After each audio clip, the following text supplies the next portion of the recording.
Hello दोस्तों, आप सभी का हमारे YouTube चैनल बेसिक शिक्षा में स्वागत है। मैं नीरज कुमार आप सभी का स्वागत करता हूं। दोस्तों, आज हम लोग पढ़ने वाले हैं भूकंप के बारे में। दोस्तों, आइए शुरू करते हैं। भूकंप की पहले परिभाषा को समझते हैं, उसके बाद हम लोग इससे जुड़े सभी महत्वपूर्ण क्वेश्चनों को पढ़ेंगे। भूकंप की परिभाषा में पृथ्वी के धरातल पर उत्पन्न अनावश्यक कंपन को भूकंप कहा जाता है। अर्थात अगर शुद्ध भाषा में समझा जाए तो पृथ्वी का हिलना, पृथ्वी का जो ऊपरी हिस्सा है वो हिलना ही भूकंप कहलाता है। जिसे गांव की भाषा में हाला डोला बोलते हैं, उसी को भूकंप कहा जाता है। भूकंप में सबसे पहले बनने वाला सवाल है कि भूकंप के अध्ययन को क्या कहा जाता है। तो सिस्मोलॉजी कहा जाता है। क्या कहा जाता है अध्ययन को? भूकंप के अध्ययन को क्या कहा जाता है? सिस्मोलॉजी कहा जाता है। और जो ये भूकंप आता है उसको किस ग्राफ में नापा जाता है? तो उसे इसका मापन सिस्मोग्राफ में किया जाता है। सिस्मोग्राफ में इसका मापन किया जाता है। और ये जो भूकंप आता है उसको तीव्रता, मतलब उसकी तीव्रता कितनी है, कितनी तेजी से आया है, वह किस में मापा जाता है? तो रिएक्टर स्केल में। तो तीव्रता अगर पूछे, तीव्रता का मापन किसमें किया जाता है? तो रिएक्टर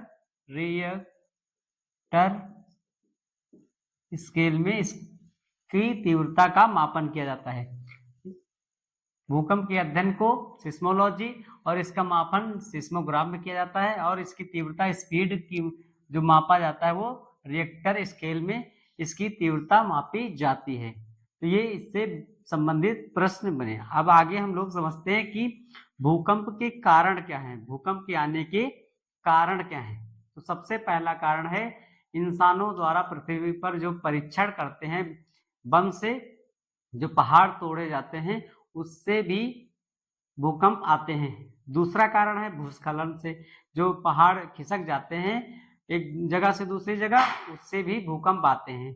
तीसरा कारण ज्वालामुखी का है, ज्वालामुखी के फटने से भूकंप आते हैं। और चौथा सबसे महत्वपूर्ण कारण है कि जो पृथ्वी के धरातल में जो टेक्टोनिक प्लेटें हैं वो गति करती रहती हैं, और वे गति करते समय जो उसमें उत्पन्न कंपन से भूकंप आते हैं। आइए दोस्तों उसको समझते हैं कैसे भूकंप आता है। पृथ्वी के धरातल में जो टेक्टोनिक प्लेटें होती हैं वो गति करती रहती हैं।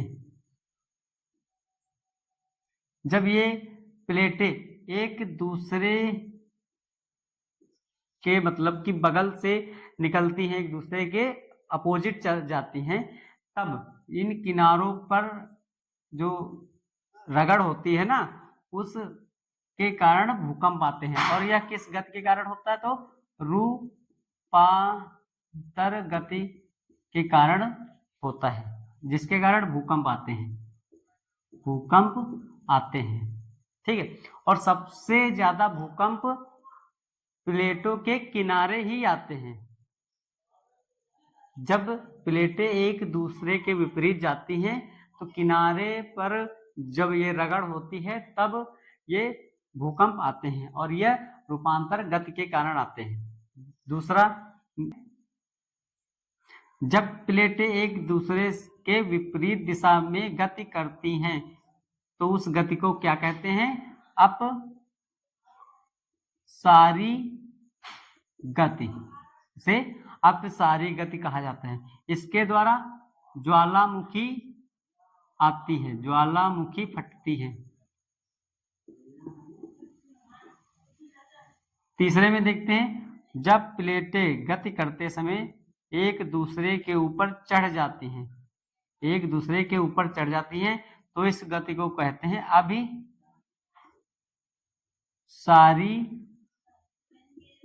गति, जिसके कारण पर्वतों का निर्माण होता है। तो पृथ्वी के धरातल में जो प्लेटें हैं वो गति करती रहती हैं। जब प्लेटें एक दूसरे के विपरीत दिशा में गति करती हैं तब उसे रूपांतर गति कहते हैं, जिसके कारण भूकंप आते हैं। जब प्लेटें एक दूसरे के विपरीत जाती हैं तब उसके कारण ज्वालामुखी की घटना होती है। और जब प्लेटें एक दूसरे के ऊपर चढ़ जाती हैं, जब एक दूसरे के ऊपर चढ़ जाएंगी तब अभिसारी गति होगी और पर्वतों का निर्माण होगा। हजारों वर्ष पूर्व जब पृथ्वी दो हिस्सों में बटी थी, कितने हिस्से में? दो हिस्सों में बटी हुई थी। दो बड़े बड़े महाद्वीप थे। नीचे वाले भाग को बोलते थे गोंडवाना और ऊपर वाले भाग को बोलते थे लॉरेशिया।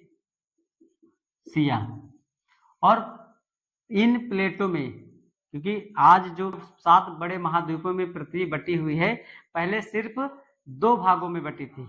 नीचे वाले भाग को बोलते गोंडवाना और ऊपर वाले को लॉरेशिया बोलते थे। और ये 2 बड़े महाद्वीप थे। और फिर इसमें इन प्लेटों में हुई हलचल, इस हलचल के कारण ये दोनों प्लेटें आपस में सट गई। ठीक है, जिसके कारण ये दोनों प्लेटें आपस में जब सट गई तो हिमालय पर्वत का निर्माण हुआ। किस पर्वत का? हिमालय पर्वत का। आप एक पेज लीजिए, पेज को दोनों तरफ से ऐसे समेटिए तो बीच में पेज उठेगा। ठीक है, ऐसे नहीं समझ में आ रहा है आप लोगों को तो गीली मिट्टी ले लीजिए और आपस में ऐसे चिपकाइए तो देखना बीच से मिट्टी ऐसे उठेगी। और वही उसी कारण ये वही मतलब रीजन है जो पर्वत का यहाँ निर्माण हुआ। जब दोनों परतें आपस में लड़ी तो विशाल पर्वत का निर्माण हुआ। और उस विशाल पर्वत का नाम क्या है दोस्तों? हिमालय। हिमालय, जिसकी सबसे ऊंची चोटी माउंट एवरेस्ट 8848 मीटर है। और जिसकी ये ऊंचाई बढ़ती जाती ही रहती, क्योंकि दोनों प्लेटें आज भी एक दूसरे को मतलब ये इधर से धक्का लगा रही और ये इधर से धक्का लगा रही और इसकी ऊंचाई बढ़ती ही जाती है हर साल दर साल। तो अभिसारी गति के कारण पर्वत का निर्माण होता है, जो हमने अभी समझा। पहले जो ये द्वीप थे 2 भागों में बटे थे, आज तो 7 बड़े महाद्वीपों में बटे हुए हैं।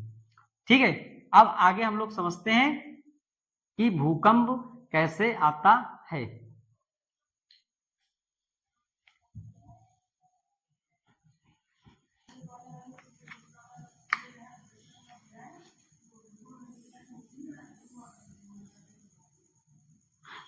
पृथ्वी के अंदर जहां पर भूकंप उत्पन्न होता है उसे क्या कहा जाता है? तो उसे फोकस पॉइंट कहते हैं।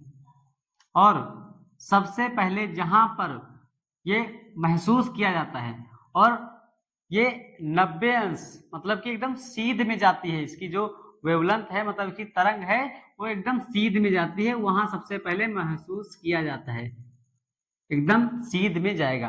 और जहां पर सबसे पहले महसूस किया जाता है उसे कहते हैं एपी सेंटर। एपी सेंटर या आदि केंद्र कहा जाता है। जहां सबसे पहले उत्पन्न होगा उसे बोलेंगे फोकस पॉइंट और जहां सबसे पहले महसूस किया जाएगा उसे बोलते हैं एपी सेंटर या अधिक केंद्र।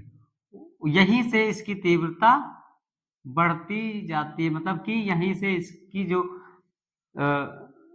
क्षेत्र है उसका विस्तार होता जाता है। और सबसे ज्यादा अगर कहीं नुकसान होता है वो जहां पर पहली बार महसूस किया जाता है वहां पर इसका नुकसान होता है। जैसे जैसे ये बढ़ती जाती है इसकी रेंज वैसे वैसे इसका प्रभाव कम होता जाता है। अगर दोस्तों पेपर में आ जाए कि सबसे पहले जो भूकंप उत्पन्न होता है उसे क्या कहते हैं तो उसे फोकस पॉइंट कहा जाता है, मतलब उस स्थान को फोकस पॉइंट कहा जाता है। और सबसे पहले जहां महसूस किया जाए उस पॉइंट को क्या कहते हैं तो एपी सेंटर या आदि केंद्र कहते हैं।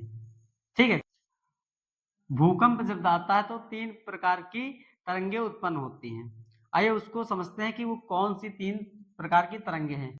सबसे पहली वेव प्राइमरी वेव, जिसको कहते हैं प्राथमिक वेव, प्राथमिक वेव, और इसी का नाम है अनुदैर्ध्य, अनुदैर्ध्य तरंग। इसकी स्पीड होती है 8 किलोमीटर प्रति सेकेंड, और यह ठोस, द्रव और गैस तीनों अवस्थाओं में गति कर सकती है। और इसकी वेवलेंथ मतलब इसकी जो चौड़ाई है, इसकी वेवलेंथ बहुत ही कम होती है, सीधी एकदम रहती है, बहुत ही कम। इसमें तो फिर भी ज्यादा हो गया, मतलब इससे भी कम ऐसे ऐसे जाती है, ठीक है। इसी के कारण सबसे पहले अधिकेंद्र पर प्राथमिक वेव ही पहुंचती हैं। इनकी गति ज्यादा तेज होती है मगर वेवलेंथ इनकी चौड़ाई बहुत कम होती है, और सबसे पहले अधिकेंद्र पर प्राथमिक वेव ही पहुंचती है। तो इतना हमें याद रखना है। उसके बाद है सेकेंडरी वेव, जिसे कहते हैं द्वितीयक तरंग, द्वितीयक तरंग, जिसे बोलते हैं अनुप्रस्थ तरंग, अनुप्रस्थ तरंग। और यह सिर्फ ठोस में गति करती है। किसमें? ठोस में गति करती है। और इनकी जो स्पीड होती है 4 से 6 किलोमीटर प्रति सेकेंड होती है। इनकी स्पीड कितनी होती है? 4 से 6 किलोमीटर प्रति सेकेंड होती है। और ये थोड़ी ज्यादा चौड़ी होती है, इनकी वेवलेंथ थोड़ी ज्यादा होती है। ये औसत इनकी स्पीड होती है, ठीक है। उसके बाद तीसरे नंबर पर आती हैं एल तरंगे, एल वेव, जिन्हें लॉन्ग पीरियड वेव्स या धरातलीय वेव कहा जाता है। इनकी स्पीड 1.5 किलोमीटर प्रति सेकेंड होती है, और ये सबसे बाद में आती हैं, ये सबसे बाद में आती हैं। और यह ठोस और द्रव, ठोस और द्रव दोनों में गति करती हैं,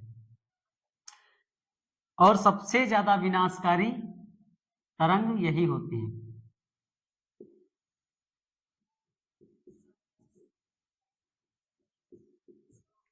अब आइए दोस्तों, इसको अच्छे से हम लोग अब मैप में समझते हैं।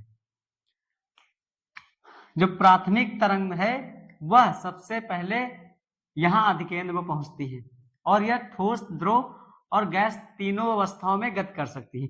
तो जब यहाँ का जो कोर है पृथ्वी का, वो द्रव के रूप में है, तो ये इसको भी पार करके इधर आ जाएगी, और ये इधर भी चली जाएगी, और ये इधर भी चली जाएगी। तो ये ऐसा नहीं कि मतलब यहाँ उत्पन्न हुआ सिर्फ ऊपर ही जाएगी, ये तीनों अवस्थाओं को पार कर सकती है, तीनों अवस्थाओं में गति कर सकती है। तो ये इधर भी आ सकती है, तो ये यहाँ पर भी इसका प्रभाव होगा, क्योंकि ये पार करके इधर आएगी तो इसका प्रभाव बहुत कम होगा, मगर होगा इधर भी, ठीक है, क्योंकि ये तीनों अवस्थाओं में गति कर सकती है।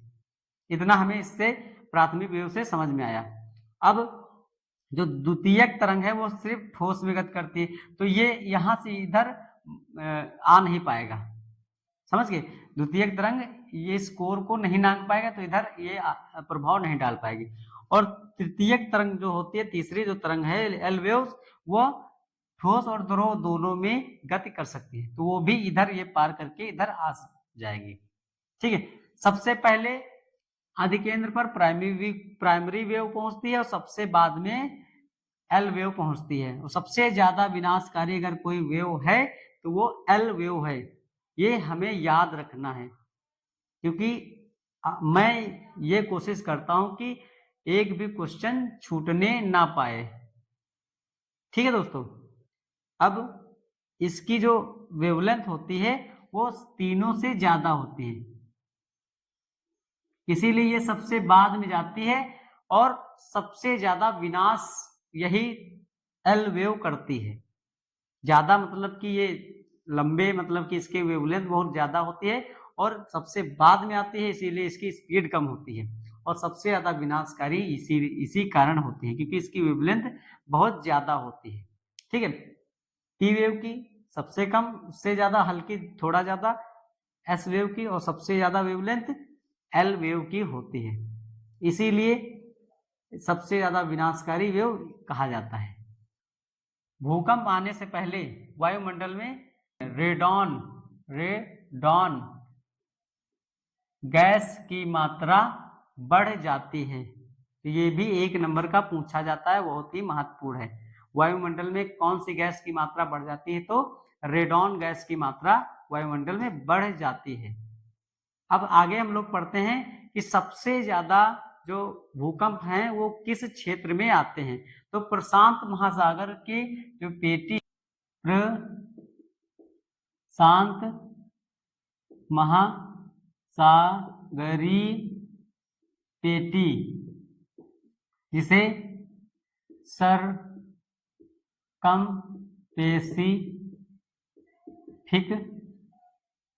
बेल्ट कहा जाता है, यहाँ पर सबसे ज्यादा भूकंप आते हैं। यह दोस्तों कैसा होता है? तो ये प्रशांत महासागर है,